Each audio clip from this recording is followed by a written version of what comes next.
Good morning सभी प्रशिक्षणार्थी BEd second year. देखिए, एक समावेशी विद्यालय का सृजन, उसमें क्या है कि फर्स्ट यूनिट का थर्ड टॉपिक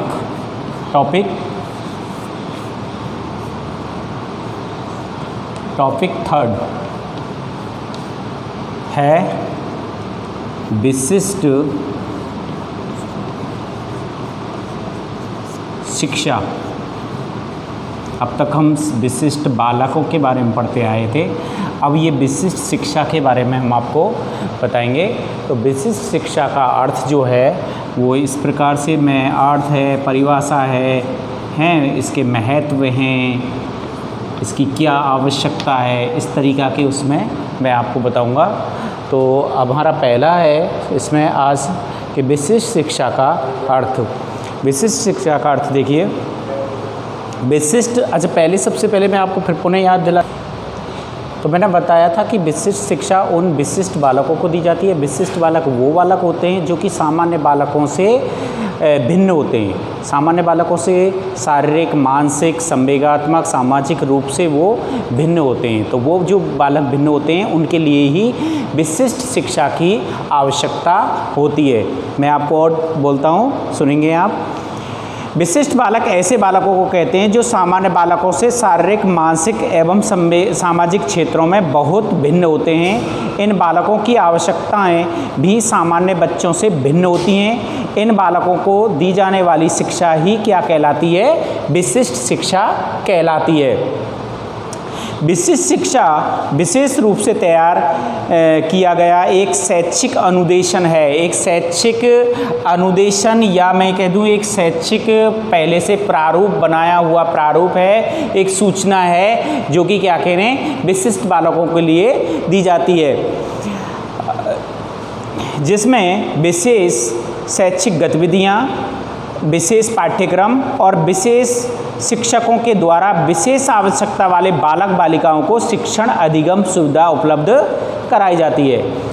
विशेष पाठ्यक्रम होता है, विशेष सहायक सामग्रियाँ होती हैं, विशेष शिक्षक होते हैं जो कि इन विशिष्ट बालक बालिकाओं के लिए एक पाठ्यक्रम का निर्माण करते हैं, पढ़ाने का, शिक्षण का, अधिगम का कार्य करते हैं। विशिष्ट शिक्षा के अर्थ को और अधिक स्पष्ट और अधिक रुचि के साथ में देखने के लिए काफ़ी विद्वान हैं जिन्होंने कि अपनी अपनी एक एक कोटेशन दिए हैं, जिन्होंने बताया है कि इसमें विशिष्ट शिक्षा क्या होती है, और उनसे उनकी परिभाषाओं से हमें स्पष्ट और पता लग जाएगा इसका अर्थ। जो कि देखिए, पहली कोटेशन है हमारी इसमें शैक्षिक अध्ययन समिति द्वारा। शैक्षिक अध्ययन समिति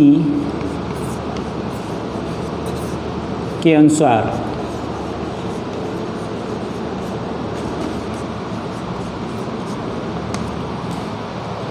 शैक्षिक अध्ययन राष्ट्रीय समिति के अनुसार विशिष्ट बालक वे होते हैं जो कि औसत बालकों से शारीरिक, मानसिक, संवेगात्मक और अथवा सामाजिक लक्षणों में इतनी मात्रा में भिन्न होते हैं कि अपनी अधिगम क्षमताओं के विकास के लिए उन्हें विशेष शैक्षिक सेवाओं की आवश्यकता होती है। शैक्षिक अध्ययन समिति, राष्ट्रीय समिति ने की कोटेशन है कि ये विशिष्ट बालक वो होते हैं जो कि शारीरिक, मानसिक, संवेगात्मक क्षेत्र से भिन्न होते हैं, पिछड़े होते हैं, और क्या है कि इनके लिए अपनी अधिकतम क्षमताओं के विकास के लिए इन्हें विशेष शैक्षिक सेवाओं का मतलब है विशेष प्रशिक्षण की, विशेष अधिगम शिक्षण की आवश्यकता होती है। पहली कोटेशन इनकी है। दूसरी कोटेशन देखेंगे आप, दूसरी है जेडी हंट के द्वारा, हंट के अनुसार, जेडी हंट के अनुसार J.D. हंट ने क्या कहा है, विशिष्ट शिक्षा वह शिक्षा है जो शारीरिक संवेगात्मक या सामाजिक विशेषताओं में सामान्य बालकों की शिक्षा से भिन्न होती है या सामान्य बालकों की शिक्षा से भिन्न है। सामान्य बालकों की शिक्षा से भिन्न है। जो शिक्षा सामान्य बालकों की शिक्षा से संवेगात्मक सामाजिक मानसिक स्तर से अलग है वो शिक्षा क्या है, विशिष्ट शिक्षा है। अगली कोटेशन है हमारी, इसको साफ कर देता हूँ।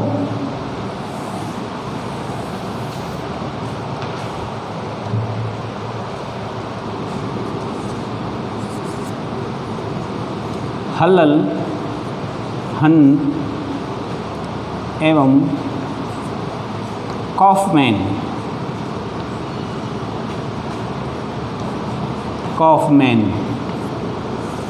के अनुसार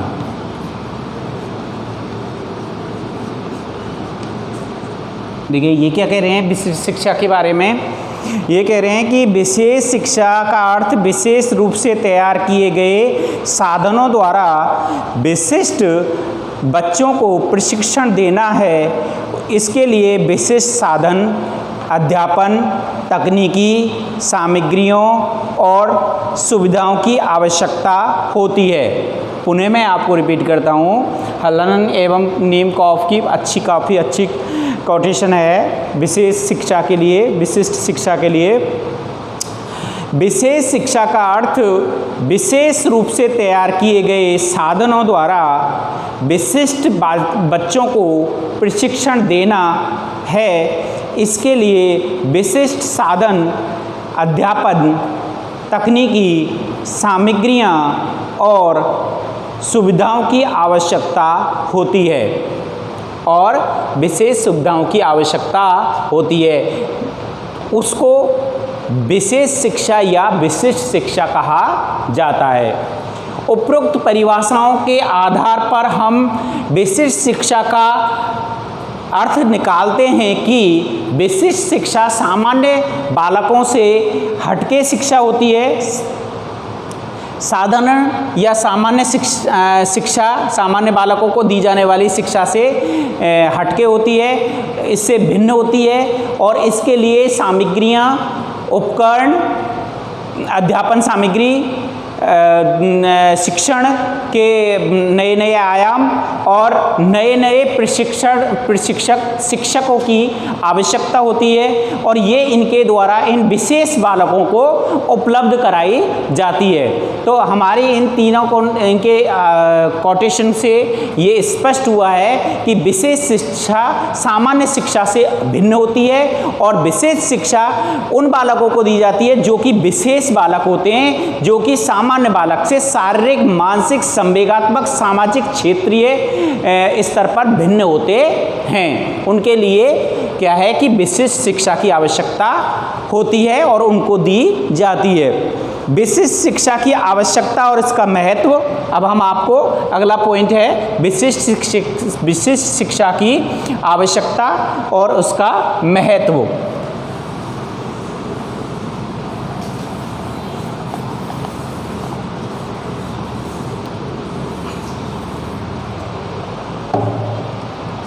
विशिष्ट शिक्षा की आवश्यकता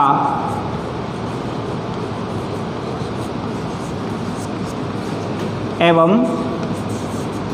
महत्व।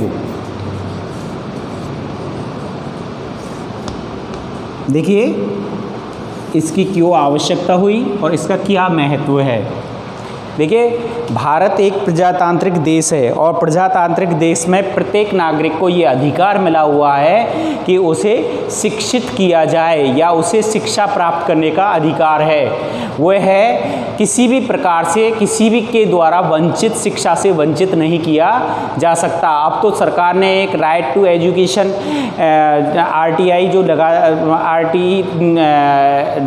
2009-2005 जो कर दिए हैं, ये घोषित कर दिए हैं कि कि 6 से 14 साल तक के बच्चे को निःशुल्क पाठ्यक्रम, निःशुल्क यूनिफॉर्म और इसके साथ में उन्हें अनिवार्य शिक्षा माता पिता का भी काम है और सभी अभिभावकों का और टीचरों का भी काम है। ये कर्तव्य में भी आ रहा है और ये क्या है, मूल अधिकार में भी आ रहा है, शिक्षा का अधिकार। प्रत्येक नागरिक को शिक्षा प्राप्त करने का अधिकार है। प्रत्येक बालक में जन्मजात कुछ विशेषताएं और भिन्नताएं होती हैं, इसलिए उनकी प्रतिभा, क्षमता, रुचि तथा अभिरुचि के अनुसार उनको शिक्षा प्रदान की जानी चाहिए। अतः यह आवश्यक हो जाता है कि विशिष्ट बालकों को विशिष्ट शिक्षा प्रदान की जाए, क्योंकि विशिष्ट बालकों में प्रतिभावान, सृजनात्मक, शारीरिक तथा मानसिक रूप से मंद बालक भी शामिल होते हैं। सब विशिष्ट बालकों में आप ये ना सोचें कभी कि इंटेलिजेंट ही होंगे या बिल्कुल मंद बुद्धि वाले बालक होंगे, नहीं। प्रतिभावान बालक भी हो सकते हैं, सृजनात्मक बालक भी हो सकते हैं, मंद बुद्धि बालक भी हो सकते हैं, पिछड़े बालक भी हो सकते हैं। विशिष्ट बालकों में आप अपनी एक ये खूबी मत बना लेना कि वो बालक होते हैं जो कि क्या कह रहे हैं, पिछड़े होते हैं या मंद बुद्धि होते हैं। मंद बुद्धियों को कभी विशिष्ट बालक नहीं कहा जाता। विशिष्ट बालक में प्रतिभावान भी होते हैं, सृजनात्मक बालक भी होते हैं, पिछड़े बालक भी होते हैं, मंद बुद्धि बालक भी होते हैं। उनको किस प्रकार से शिक्षित किया जाता है, ये काम शिक्षकों और अभिभावकों और समाज का, प्रशासन का है। तो विशिष्ट शिक्षा की आवश्यकता और इसके महत्व के कारण कौन कौन से हैं उसको देखेंगे हम, अभी देखते हैं। ठीक है बच्चों, इस प्रकार विशिष्ट शिक्षा का अर्थ हो गया, इसकी परिभाषा हो गई और परिभाषा के माध्यम से आपको इसके बारे में पता लग गया कि विशिष्ट शिक्षा विशिष्ट बालकों को दी जाती है और विशिष्ट बालक कोई से भी हो सकते हैं। मैं आपको पुनः याद दिला दूं, आपके दिमाग में ये बात नहीं आनी चाहिए कि विशिष्ट बालक वही बालक होते हैं जो कि पिछड़े होते हैं। पिछड़े नहीं होते हैं। विशिष्ट में सृजनात्मक, प्रतिभावान, मंदबुद्धि, पिछड़े बालक हैं, ये सब बालक इसमें आते हैं। और विशिष्ट शिक्षा सामान्य शिक्षा से भिन्न होती है और इसके लिए सुविधाएं, उपकरण, सामग्रियां, अध्यापन, शिक्षक प्रशिक्षण अलग से होता है और बच्चे को दिया जाता है, जिससे कि वो भी एक साधारण नागरिक की तरह, एक साधारण व्यक्ति की तरह अपना जीवन व्यतीत करे। हैं, आपको पता है कि शिक्षा का अधिकार सबको मिला हुआ है, शिक्षा प्राप्त करना सबका अधिकार है, कोई शिक्षा से किसी को वंचित नहीं कर सकता। किसी भी कारण या कोई भी कंडीशन लगा के उसको शिक्षा से, स्कूल से या किसी भी इंस्टीट्यूट से हटा नहीं सकता, उसका एडमिशन लेने से मना नहीं कर सकता, बशर्ते कि उसमें उसकी योग्यता होनी चाहिए। ठीक है, तो ये है विशिष्ट शिक्षा। अब इस विशिष्ट शिक्षा की हमारे